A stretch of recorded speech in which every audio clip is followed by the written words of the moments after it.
ওং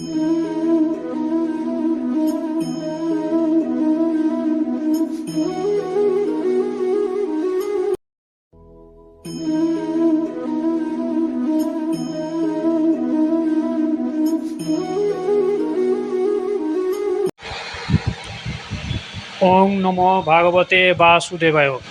বন্ধুরা, এই পৃথিবীতে সমস্ত গ্রন্থে যা উত্তর পাওয়া যায় সেটা হচ্ছে শ্রীমদ্ ভগবদ্গীতা।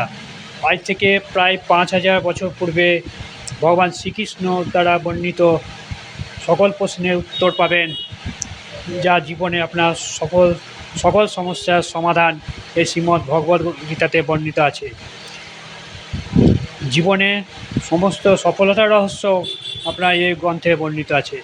আর একটা কথা বলা প্রয়োজন, যে ঘরে প্রতিদিন গীতা পাঠ হয় সেই ঘরে নাকি ভগবান শ্রীকৃষ্ণ আসা যাওয়া করেন।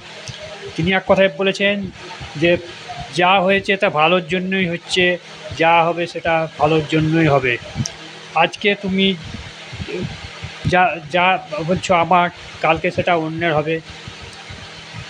তবে এটা মনে রাখা প্রয়োজন যে প্রত্যেক মানুষের কাছে 18টি অধ্যায় এবং 700টি শ্লোক প্রতিদিন পড়া যদি অসম্ভব হয়, তবে আমি আপনাদের সামনে আজকে প্রথম অধ্যায়ের 12 থেকে 22 নম্বর শ্লোক আপনাদের সংক্ষেপে পড়ে শোনাচ্ছি এবং তার সংক্ষিপ্ত তার মর্মার্থ আপনাদের পড়ে শোনাচ্ছি। তার ফলে আপনারা কেউ যেন স্কিপ করবেন না। তার আগে আমার এই গীতা কথা চ্যানেলটি অতি অবশ্যই যেন লাইক, শেয়ার এবং সাবস্ক্রাইব করবেন। তাহলে শুরু করছি প্রথম অধ্যায়ের 12 থেকে 22 নম্বর শ্লোক। তার আগে বলুন রাধা রাধা, জয় শ্রীকৃষ্ণ। 12 নম্বর শ্লোক, শ্রী শ্রী প্রভুপাদের গীতার গান। তবে সে পিতামহ বৃদ্ধ পুরপতি, হর্ষ উৎপাদনে যাবে কইল স্থির মতি। সিংহনাদে বাজাইল শঙ্খ, সেই বীর উচ্চরব সেই সব অতীব গম্ভীর। অনুবাদ, তখন কুরুবংশের বৃদ্ধ পিতামহ ভীষ্ম দুর্যোধনের হর্ষ উৎপাদনের জন্য সিংহের গর্জনের মতো অতি উচ্চনাদে শঙ্খ বাজালেন। তাৎপর্য, এখানে বলছে কুরুবংশের রাজা পিতামহ দুর্যোধন হৃদকম্প অনুভব করতে পারলেন, কারণ তিনি জানছেন যে যখন শ্রীকৃষ্ণ বিপক্ষ দলে যোগ দিয়েছে তার মানে তিনি যুদ্ধে অবশ্যম্ভাবী হারবেন। তাই তিনি শঙ্খধ্বনির মাধ্যমে দিয়ে একটা হতাশাচ্ছন্নভাবে দুর্যোধনকে তিনি জানিয়ে দিলেন যে এই যুদ্ধে জয়লাভ করা তার কোনো আশা নাই, কারণ একটাই যে শ্রীকৃষ্ণ তার বিপক্ষে যোগদান করেছে। তবুও খাদ্য ধর্ম অনুসারে জয় পরাজয়ের কথা বিবেচনা না করে যুদ্ধ করাই হচ্ছে তার কর্তব্য। খাদ্য ধর্মের নিয়ম হচ্ছে যুদ্ধ করাটা, আগে থেকে হার স্বীকার করাটা উচিত নয়। পিতামহ দুর্যোধন সেটা আগে থেকেই অনুভব করতে পেরেছে। এটা হচ্ছে 12 নম্বর শ্লোকের মূল বক্তব্য। 4 নম্বর শ্লোক, তারপর শ্রী শ্রী প্রভুপাদের গীতা গান। শুনি সে শত্রুরা যত শঙ্খ ভেড়ি, গোমুখ পণবানক বাজিল সত্তরী। সহসা উঠিল সে রণের ঝঙ্কার, তুমুল হইল শব্দ বহুল অপার। অনুবাদ, তারপর শঙ্খ ভেড়ি আনক ঢাল প্রমুখ সিংহাসমূহ হঠাৎ করে একত্রিত হয়ে এক তুমুল শব্দের সৃষ্টি হলো। তার মানে যুদ্ধের এটা প্রারম্ভের সময় বলছে, মানে আরম্ভ হওয়ার সময় শঙ্খ ভেড়ি সব কিছু বাজানো হলো, সব কিছু মানে মুখরিত হলো চারিদিকে। সিংহা মানে গোমুখ সিংহা দিয়ে ধ্বনির চারিদিকে বিশাল শব্দ দিয়ে তুমুল শব্দের সৃষ্টি হলো। এটা হচ্ছে 13 নম্বর শ্লোকের মূল বক্তব্য, মানে যুদ্ধের শুরুতে আর কি, যেভাবে ডঙ্কা বাজল আর কি এক কথায়। 14 নম্বর শ্লোক, শ্রী প্রভুপাদের গীতা গান। তারপর সে অশ্ব রথেতে বসিয়া আসিল সে মহাযুদ্ধে নিযুক্ত হইয়া, মাধব আর পাণ্ডব দিব্য শঙ্খ ধরি, বাজাইল পরে পরে অপূর্ব মাধুরী। অনুবাদ, অন্যদিকে শ্বেত অশ্বসমূহ যুক্ত এক দিব্য রথে স্থিত শ্রীকৃষ্ণ এবং অর্জুন উভয় তাদের দিব্য শঙ্খ বাজালেন।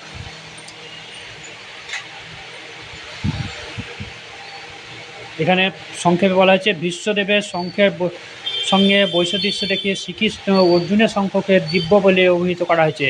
এই দিব্য শঙ্খ তিনি ঘোষণা করল যে যুদ্ধক্ষেত্রে যুদ্ধ করা যে কোনো আশাই নাই, কারণ ভগবান শ্রীকৃষ্ণ পাণ্ডব পক্ষে যোগদান করেছেন।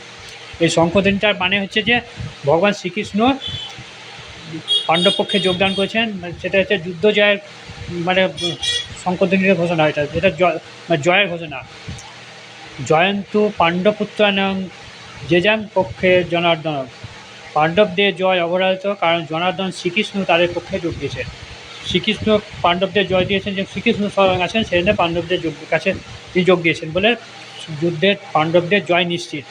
ভগবান যে পক্ষে যোগদান করেন সৌভাগ্য লক্ষ্মী সেই পক্ষে থাকেন। ভগবান শ্রীকৃষ্ণ যেখানে থাকবেন ভগবান সেখানে কারোর কোনো চিন্তা নেই, এবং তিনি সেই পক্ষ হয়ে এবং জয়লাভ করাবেনই। কারণ সৌভাগ্য লক্ষ্মী সর্বদাই তার পতির অনুগামী হয়, কারণ সৌভাগ্য লক্ষ্মী সবসময় তার স্বামীর অনুগামী হয়। তাই বিষ্ণু বা শ্রীকৃষ্ণের দিব্য শঙ্খধ্বনির মাধ্যমে ঘোষিত হলো যে অর্জুনের জন্য বিজয় এবং সৌভাগ্য প্রতীক্ষা করছে। এই বিষ্ণু বা শ্রীকৃষ্ণের দিব্য শঙ্খধ্বনি, এই শঙ্খধ্বনিটা কি অর্জুনের বিজয় রথের একটা সৌভাগ্য আগে থেকে এটা। তাছাড়া যে রথে দুই বন্ধু শ্রীকৃষ্ণ ও অর্জুন কুরুক্ষেত্রের যুদ্ধে অবতীর্ণ হয়েছেন তা অগ্নিদেব অর্জুনকে দান করেন, সেই দিব্যরথ ছিল সমগ্র ত্রিভুবনের সর্বত। তাহলে এই শ্রীকৃষ্ণ ও অর্জুনকে আমরা যে কুরুক্ষেত্রের যুদ্ধে দেখতে পাই, যে যুদ্ধ রথটা, সেই যুদ্ধ রথটা কার তৈরি, সেটা ছিল অর্জুনকে দান করেছিল অগ্নিদেব। তো অগ্নিদেব যখন দান করেছিলেন তখন অগ্নিদেবের একটা আশীর্বাদ আছে, সেটা বলছে এই দিব্যরথ ছিল সমগ্র ত্রিভুবনের সর্বত্র অপরাজয়। এই দিব্যরথে যে চলবে সে কিন্তু অপরাজিত থাকবে। 15 নম্বর শ্লোক, শ্রীশিল প্রভুপাদের গীতার গান। ঋষিকেশ ভগবান পাঞ্চজন্য রবে, ধনঞ্জয় বাজালো দেবদত্ত সবে, ভীমকর্মা ভীমসেন বাজাইল পরে, নাম শঙ্খ সেই অতি উচ্চস্বরে। অনুবাদ, তখন শ্রীকৃষ্ণ পাঞ্চজন্য নামক শঙ্খ বাজালেন, অর্জুন বাজালেন তার দেবদত্ত নামক শঙ্খ, বিপুল ভোজন প্রিয় এবং ভীমকর্মা ভীমসেন বাজালেন পৌর নামক তার ভয়ঙ্কর শঙ্খ। তাৎপর্য, শ্রীকৃষ্ণকে ঈশ্বরকে ঋষিকেশ বলা হয়েছে কারণ তিনি হচ্ছেন সমস্ত ঋষিক বা ইন্দ্রিয়ের ঈশ্বর। জীবেরা হচ্ছে তার অপরিজ্য অংশ, তাই তাকে ইন্দ্রিয় হচ্ছে তার ইন্দ্রিয়ের অপরাজ্য অংশ। নির্বিশেষবাদীরা জীবের ইন্দ্রিয়কে মূল উৎস কোথায় তা খুঁজে পায় না, তাই তার সব কিছু সচেতন এবং নির্বিশেষ করে বর্ণনা করতে হয়। কারণ তাকে এখানে কৃষ্ণকে ঋষিকেশ কেন বলা হয়েছে, কারণ তিনি হচ্ছেন সমস্ত ঋষিক বা ইন্দ্রিয়ের মানে ঈশ্বর, সেই জন্য তাকে বলা হয় ঋষিকেশ। আবার কি বলছে, আবার শ্রীকৃষ্ণকে আরও অনেক রূপে মানে নাম দেওয়া হয়েছে, যেমন মধু নামক দানবকে সংহার করার জন্য তার নাম মধুসূদন হয়েছে, গাভী এবং ইন্দ্রিয়কে দান করেন বলে তার নাম গোবিন্দ। কত রকম নাম শুনুন। বসুদেবের পুত্ররূপে অবতীর্ণ হয়েছিলেন বলে তার নাম বাসুদেব। দেবকীর সন্তানরূপে অবতীর্ণ হয়েছিলেন বলে তার নাম দেবকীনন্দন। বৃন্দাবনে যশোদার সন্তানরূপে তিনি তার বাল্যলীলা প্রদর্শন করেন বলে তার নাম যশোনানন্দন, এবং সখা অর্জুনের রথের সারথি ছিলেন বলে তার নাম পার্থসারথী। এভাবে কুরুক্ষেত্রের রণাঙ্গনে অর্জুনকে পরিচালনা করেছিলেন বলে তার নাম ঋষিকেশ। তাহলে শ্রীকৃষ্ণের কতগুলো নাম, এগুলো হচ্ছে বিভিন্ন কারণ হিসেবে নাম দেয়। এখানে অর্জুনকে ধনঞ্জয় বলে অভিহিত করা হয়েছে, কারণ যাগযজ্ঞে অনুষ্ঠান করার জন্য তিনি যুধিষ্ঠিরকে ধন সংগ্রহ করতে সাহায্য করতেন। তেমনই ভীমকে এখানে ভূপদর বলে বলা হয়েছে, কারণ তিনি প্রচুর পরিমাণে আহার করতেন এবং হিড়ম্ব নামক দানবকে বধ করার মধ্যে দুঃসাহস কাজ করেছেন বলে। তাহলে কী হলো, আবার এখানে অর্জুনকে আবার ধনঞ্জয় বলে করা হয়েছে, সম্বোধন করা হয়েছে। অর্জুনকে ধনঞ্জয় এখানে সম্বোধন করা হয়েছে। বিভিন্ন যাজ্ঞ অনুষ্ঠানে তিনি যুধিষ্ঠিরকে ধান সংগ্রহ করতে সাহায্য করতেন, ধান থেকে ধনঞ্জয় হয়েছে। তেমনি ভীমের আরেক নাম হচ্ছে ভূপদর, কারণ তিনি প্রচুর পরিমাণে আহার করতেন, ভোজন বিলাসী ছিলেন, সেই জন্য ভীমকে এখানে ভূপদর বলা হয়। সুতরাং শ্রীকৃষ্ণ সহ পাণ্ডবরা যখন শঙ্খ বাজালেন, সেই দিব্য শঙ্খধ্বনি তাদের সৈন্যদের অন্তরে অনুপ্রেরণা সঞ্চার করল। কৌরব পক্ষ আমরা কোনো রকম শুভ লক্ষণের ইঙ্গিত পাই না, তাই সেই পক্ষে পরম নিয়ন্তা ভগবান নেই, সৌভাগ্যের অধিষ্ঠারী লক্ষ্মীদেবী নেই। অতএব প্রথম থেকে আমরা বুঝতে পারি যে তাদের পক্ষে যুদ্ধ জয়ের কোনো আশা ছিল না। এখানে বলতে চাইছে যে পক্ষে অর্জুন শ্রীকৃষ্ণ আছেন সেই পক্ষে যুদ্ধের জয় অবশ্যম্ভাবী, সেই জন্য তার শঙ্খটাই হচ্ছে মেন, শঙ্খটার মাধ্যম দিয়ে তার যুদ্ধের সৈন্যদেরকে অনুপ্রেরণা যোগাচ্ছে। 16 এবং 18 নম্বর শ্লোক, শ্রীশিল প্রভুপাদের গীতাগান।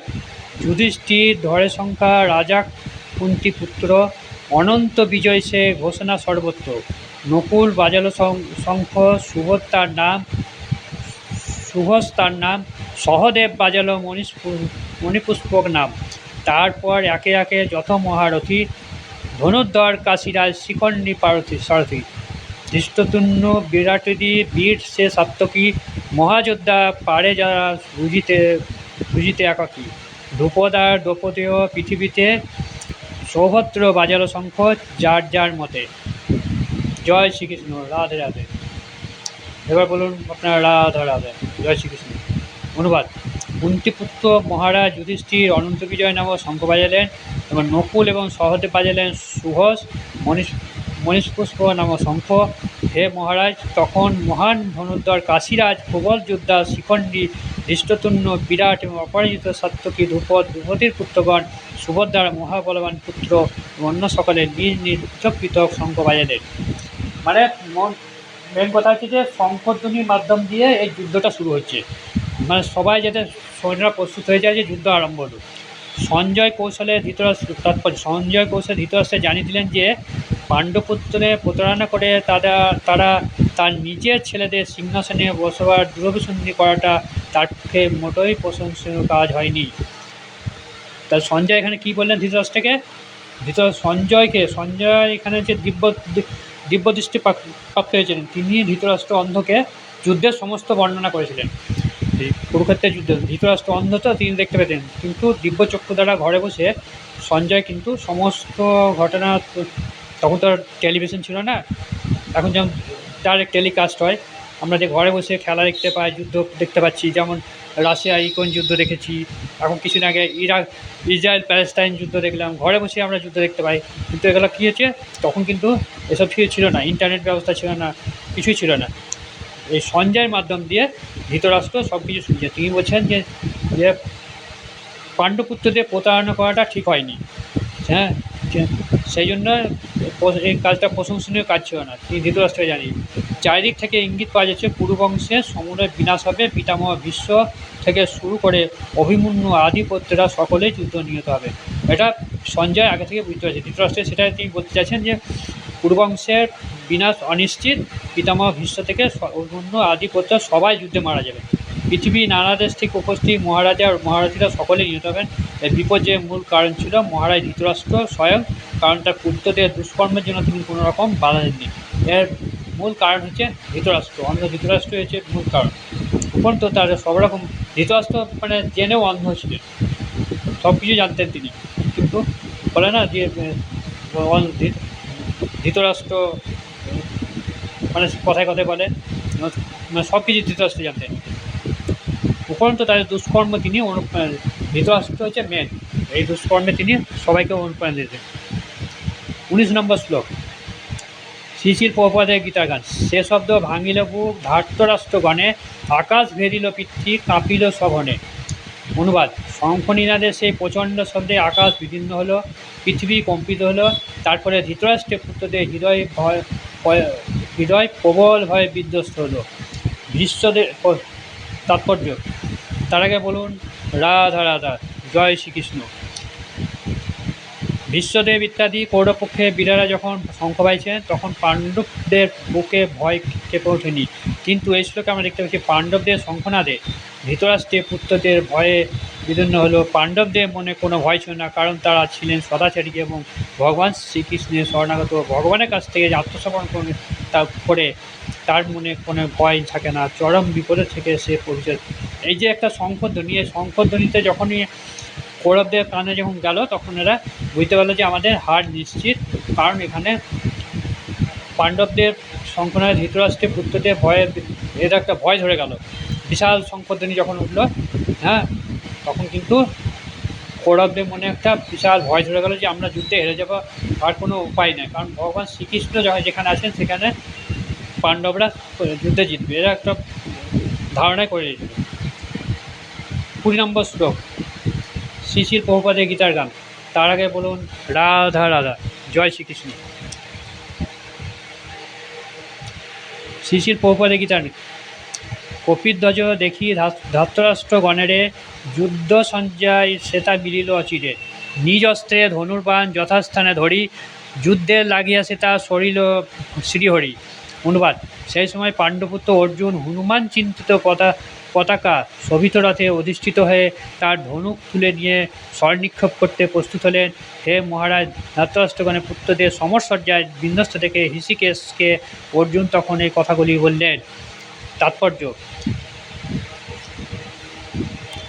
কুরুক্ষেত্রের যুদ্ধে আমরা প্রথমে দেখতে পাই পাণ্ডবদের সৈন্যসজ্জা দেখে ধৃতরাষ্ট্রের পুত্রদের হৃদকম্পন শুরু হয়েছে। পরমেশ্বর ভগবান শ্রীকৃষ্ণ স্বয়ং কুরুক্ষেত্রের যুদ্ধে উপস্থিত থেকে পাণ্ডব সৈন্যদের পরিচালিত করেছেন, তাই কৌরবদের হৃদকম্প হওয়াটা স্বাভাবিক। যুদ্ধের এই যে মানে যুদ্ধের শুরুতে কী হলো, তাহলে কৌরবদের একটা হৃদকম্প অনুষ্ঠিত যে ভয় ধরে গেল যে যেখানে শ্রীকৃষ্ণ স্বয়ং পাণ্ডবদের পক্ষ হয়ে গেছেন, তাহলে আমরা যুদ্ধে নিশ্চিত হারছি। অর্জুনের রথে হনুমান অঙ্কিত ধ্বজা একটা বিজয় সূচক ইঙ্গিত। তাহলে কী হলো, এই হনুমানের যে ধ্বজাটা সেখানে কিন্তু লাগিয়ে দিলেন এখানে রথের সামনে। তাহলে এটাও কিন্তু একটা হনুমানের যেখানে উপস্থিত থাকে সেখানেও কিন্তু একটা মানে বিজয়ের সংকেত আর কি। এটা কুরুক্ষেত্রের যুদ্ধে অর্জুনকে সাহায্য করবেন তার রথে শ্রীরামচন্দ্র ও হনুমান দুজনকে উপস্থিত থাকতে দেখতে পাই। কৃষ্ণই হচ্ছেন শ্রীরামচন্দ্র, এবং যেখানে শ্রীরামচন্দ্র সেখানে তার নিত্য সেবক ভক্ত হনুমান এবং নিত্য সঙ্গিনী সীতা লক্ষ্মী দেবী উপস্থিত থাকেন। তার মানে কি, এই ধ্বজার মাধ্যমে কিন্তু উপস্থিত থেকে স্বয়ং রাম। হনুমানের ভক্ত হচ্ছে কে? রাম উপস্থিত আছে, তার মানে যুদ্ধক্ষেত্রের ফলে কী হলো, এই কৌরবদের হার নিশ্চিত আর পাণ্ডবদের জয় নিশ্চিত। কৌরবরা এটা ধরে নিয়েছিল। তাই অর্জুন কোনো শত্রুর ভয়ে ভীত নন। আর সবচেয়ে বড় কথা হচ্ছে যে সমস্ত ইন্দ্রিয়ের অধীশ্বর ভগবান শ্রীকৃষ্ণ তাকে পরিচালনা করেন স্বয়ং উপস্থিত। সেই জন্য অর্জুনের কোনো এখানে আর কিন্তু ভয় নাই, কারণ এখানে সমস্ত কিছুর মেন হচ্ছে এখানে শ্রীকৃষ্ণ আছেন তার পাশে। ফলে যুদ্ধে তার জয়লাভ নিশ্চিত, এটা অর্জুন ধরে নিয়েছে। নিত্যকালে ভক্ত অর্জুনের শুভ বিজয়ের জন্য ভগবান সমস্ত আয়োজন করে রেখেছেন। এই যুদ্ধে কিন্তু শ্রীকৃষ্ণ সমস্ত কিছু আয়োজন করে রেখেছেন। 21-22 নম্বর শ্লোক। তার আগে বলুন রাধা রাধা। আর আমার গীতা কথা চ্যানেলটি অতি অবশ্যই যেন সাবস্ক্রাইব করবেন, সাবস্ক্রাইব করতে ভুলবেন না, আর কেউ স্কিপ করবেন না, পুরোটা শুনুন। সংক্ষেপে গীতা আমি আপনাদের সব বুঝিয়ে দিচ্ছি, কেউ স্কিপ করবেন না। শিশির প্রভুপাদের গীতার গান। মহীপদে পাণ্ডপুত্র কহে হৃষিকেশে, উভয় সেনার মাঝে রথের প্রবেশে। যাবৎ দেখিব সেই যুদ্ধকামী গণে, তাবৎ রাখিবে রথ অচ্যুত এখানে। দেখিবার চাহি কেবা আসিয়াছে হেতা, কাহার সহিত হয় জুজিবারে সেটা। অনুবাদ: অর্জুন বললেন, হে অচ্যুত অভ্রান্ত বন্ধু, তুমি উভয় পক্ষের সৈন্যদের মাঝখানে আমার রথ স্থাপন করো, যাতে আমি দেখতে পারি যুদ্ধ করার অভিলাষী হয়ে কারা এখানে এসেছে এবং আমাকে অস্ত্র ধারণ করে তাদের সঙ্গে এই মহাসংগ্রাম করতে হবে। তাৎপর্য বিশ্লেষণ। তার আগে বলুন রাধা রাধা। জয় শ্রীকৃষ্ণ। যদিও শ্রীকৃষ্ণ হচ্ছেন পরমেশ্বর ভগবান, তবুও তিনি অহৈত বসে তার প্রিয় শাখা অর্জুনের রথের সারথী সেবা করেছেন। ভক্তের প্রতি ভগবান চিরকালই অসীম করুণা প্রদর্শন করেন, তাই এখানে তাকে অচ্যুত বলে সম্বোধন করা হয়েছে। অর্জুনের রথের সারথী হওয়ার ফলে তাকে অর্জুনের আদেশ অনুযায়ী কাজ করতে হয়েছিল, এবং যেহেতু তা করতে তিনি কুণ্ঠিত হননি, তাই তিনি অচ্যুত। যদিও তিনি তার ভক্তের রথের সারথী হয়েছেন, তবুও তিনি হচ্ছেন পরমেশ্বর। সকল অবস্থায় তিনি হচ্ছেন পরম নিয়ন্তা হৃষিকেশ, সমস্ত ইন্দ্রিয়ের অধীশ্বর। ভগবানের সঙ্গে ভক্তের দিব্য মধুর সম্পর্ক, ভক্ত সর্বদাই ভগবানের সেবায় উন্মুখ। ঠিক তেমনি ভগবান তার ভক্তের পরিচর্যা করতে উৎসুক। এখানে ভগবান তার ভক্তের সমস্ত আশাই পূরণ করবেন। ভগবান এখানে শ্রীকৃষ্ণ, আর ভক্ত হচ্ছে এখানে অর্জুন। এই যুদ্ধে তিনি সমস্ত কিছু পরিচালনা করছেন স্বয়ং শ্রীকৃষ্ণ। কোনো শুদ্ধ ভক্তের আদেশ অনুযায়ী তাকে পরিচর্যা করার সুযোগ যখন ভগবান পান, তখন তিনি অসীম আনন্দ উপভোগ করেন। তাহলে এই লাইনে আমরা কী বুঝতে পারছি, যখন ভক্তের খুবই নিকট ভক্ত, সে যদি তার কাজে যদি সাহায্য করতে পারেন ভগবান, তাহলে তিনি কিন্তু অসীম আনন্দ উপভোগ করেন। ভগবান হচ্ছেন সর্বলোক মহেশ্বর, সব কিছু পরিচালিত হয় তার নির্দেশে। তিনি পরমেশ্বর, তার ঊর্ধ্বে কেউ নয়। কিন্তু যখন শুদ্ধ ভক্তের ভক্তির বন্ধনে আবদ্ধ হয়ে তিনি তার আদেশ অনুযায়ী তার সেবায় ভর্তি হন, তখন তিনি মহা আনন্দ উপভোগ করেন। তাহলে এই লাইনে আমরা কী বুঝলাম, যে মানে শুদ্ধ ভক্তের যদি কোনো সেবা, ভগবান কিন্তু এগিয়ে আসেন যখন তাকে সাহায্য করার জন্য, সেটা কিন্তু ভগবান নিজে খুব আনন্দ উপভোগ করেন তাকে সাহায্য করার জন্য। এখানে অর্জুনকে সাহায্য করছেন যুদ্ধের জন্য, হ্যাঁ, কৌরবদের পক্ষ হয়ে কাজ করছেন, সেখানে তিনি একটা মহা আনন্দ উপভোগ। ভগবানের শুদ্ধ ভক্ত অর্জুন কখনই কৌরবদের সঙ্গে যুদ্ধ করতে চায়নি, কিন্তু কোনো রকম শান্তিপূর্ণ মীমাংসা করতে দুর্যোধনের দুর্নমনীয় অনিচ্ছা তাকে যুদ্ধে অবতীর্ণ করতে বাধ্য করেছিল। তাই এই যুদ্ধের আগে একবার দেখে নিতে চেয়েছেন তার বিপক্ষ যুদ্ধ করতে কে কে রণাঙ্গনে উপস্থিত হয়েছিলেন। যদিও যুদ্ধক্ষেত্রে শান্তি স্থাপন করার কোনো প্রশ্নই ওঠে না, তবুও যুদ্ধের আগে অর্জুন একবার সকলকে দেখে নিতে চেয়েছিলেন। তিনি দেখে নিতে চেয়েছেন সেই অন্যায় যুদ্ধে কৌরবরা কতখানি উৎসাহিত ছিল। এই যুদ্ধক্ষেত্রে কিন্তু অনেক চেষ্টা করেও কিন্তু শান্তি স্থাপন করা হয়নি, ফলে কুরুক্ষেত্রের যুদ্ধে নিশ্চিত যুদ্ধ হবেই, সেটা অর্জুন শ্রীকৃষ্ণ ধরে নিয়েছেন। তবুও একবার অর্জুন কী করলেন, যুদ্ধের আগে একবার তার পরিবার সবাইকে একবার যুদ্ধের আগে কে কে এসেছে এটা একবার রথে চেপে ভালো করে পর্যবেক্ষণ করে দেখতে চাইলেন। আজকের মতো এখানেই পড়া শেষ করলাম। পরবর্তী শ্লোকগুলি আপনাদের পড়ে শোনাবো। তার আগে আমার এই গীতা কথা চ্যানেলটি অতি অবশ্যই লাইক, শেয়ার এবং সাবস্ক্রাইব করতে ভুলবেন না। তার আগে বলুন রাধা রাধা, সবাই মিলে দেখুন জয় শ্রীকৃষ্ণ, রাধা রাধা। আমার এই